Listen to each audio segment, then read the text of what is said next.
గుండిమంతి పంచాయతీ సుద్దుగూడపల్లి తాండాలో జరిగిన ఘటనలో ఆ వైఎస్ఆర్సీపీ పార్టీకి సంబంధించిన ఎంపీటీసీ సాయిలీల, ఆమె భర్త కప్పల కేశవ, అతని సోదరుడు కప్పల గంగాధరు వారి వ్యక్తిగత విషయాల కోసం, వారి వ్యక్తిగత తగాదాల కోసం కొట్లాడుకోవడం జరిగింది.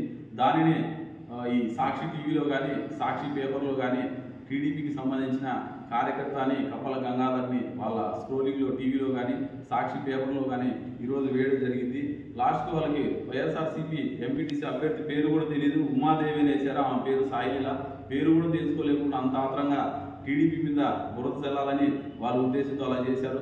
కప్పల గంగాధర్ అనే వ్యక్తి, కప్పల కేశవ అనే వ్యక్తి ఇద్దరు వారు గతంలో కూడా వైఎస్ఆర్సీపీ ప్రభుత్వంలో ఉన్నప్పుడు 2019 నుంచి 24 వరకు కూడా అక్రమ మద్యం రవాణా చేయడం కానీ అమ్మడం కూడా కలిసిమెలిసి ఇద్దరు అమ్ముకోవడం జరిగింది. అప్పుడు నాగస్వామి ఎస్ఐ గారు ఉన్నప్పుడు కూడా వారు ఆ అక్రమ మద్యం కేసులు దొరకడం, 20 కేసులు మద్యం దొరకడం జరిగింది. ఆ రోజు వాళ్ళు రిమాండ్ కూడా వెళ్ళడం జరిగింది. వారిరువురు గతంలో కూడా కప్పల గంగాధర్ అనే వ్యక్తి ఓ వెపన్ కేసులో అరెస్ట్ అయితే అతనిని అరెస్ట్ చేసి రిమాండ్ పంపిస్తే అప్పుడు కూడా వైఎస్ఆర్సీపీకి సంబంధించిన నాయకులు, కార్యకర్తలు వాళ్ళే బెయిల్ మీద తెచ్చి బయటకు రావడం జరిగింది. అటువంటి వ్యక్తిని మా పార్టీలో ఏనాడే కానీ వచ్చిన వ్యక్తి కాదు, మా పార్టీలో ఇంతకుముందు ఉన్న వ్యక్తి కూడా కాదు. మా పార్టీకి అతనికి కప్పల గంగాధర్ అనే వ్యక్తికి ఎటువంటి సంబంధం లేదు.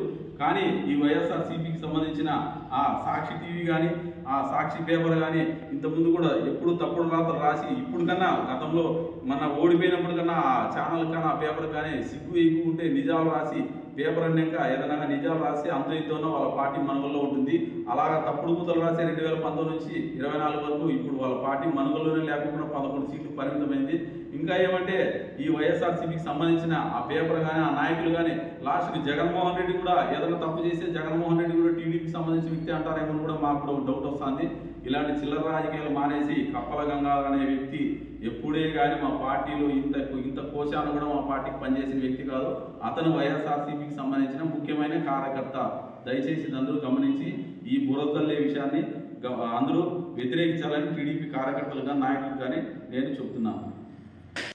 నిన్న జరిగిన సంఘటనకి వాళ్ళంతా ఇద్దరు దాయాదు అన్నదమ్ముల కొడుకులు, పిన్నయ్య పెద్ద కొడుకులు కాబట్టి వాళ్ళకి భూమి తగాదులు, సమస్యలు అవి ఇవన్నీ ఏటేటో లేవాదేవీలు అన్ని సమస్యలు ఉన్నాయి. పాత కుట్రలన్నీ మనసులో పెట్టుకొని నిన్న ఏదో గలాటు చేసుకున్నారు. దాన్ని తీసుకొచ్చి వైసీపీ లీడర్లు టీడీపీకి పులిమేకి చూస్తున్నారు. దయచేసి మీరు అటువంటి మాట మాట్లాడద్దండి, వాడిని మా పార్టీకి అంటగట్టద్దండి. మాకు అప్పటికి మా పార్టీకి సంబంధం లేదు. ఎప్పుడన్నా ఒక్కరోజు మా పార్టీకి వచ్చినాడా, కన్వాయ్ చేసుకున్నాడా, మాకు క్యాన్వాస్ చేసినాడో కనుక్కొని మాట్లాడండి. ఊరికి అనవసరంగా టీడీపీ పట్టాల శ్రీరాములు వాళ్ళు వీళ్ళు అనేది మానుకోండి. ఇంటికన్నా ఇప్పుడే ప్రజలు మీకు బాగా గట్టిగా బుద్ధి చెప్పినారు. ఇట్లాంటివన్నీ ఇంకా పొందుతూ ఉంటే ఇంకా మీకు జరగే రోజు కూడా భవిష్యత్తు ఇట్లే ఉంటుంది. అది గుర్తుపెట్టుకొని ఆ పిల్లోని మా పార్టీకి పులిమే మాటలు మాట్లాడద్దండి. అది పేపర్లో కూడా సాక్షి పేపర్లో వచ్చిన వాళ్ళకన్నా పూర్తి తెలుసుకున్నారో లేదో తెలదు.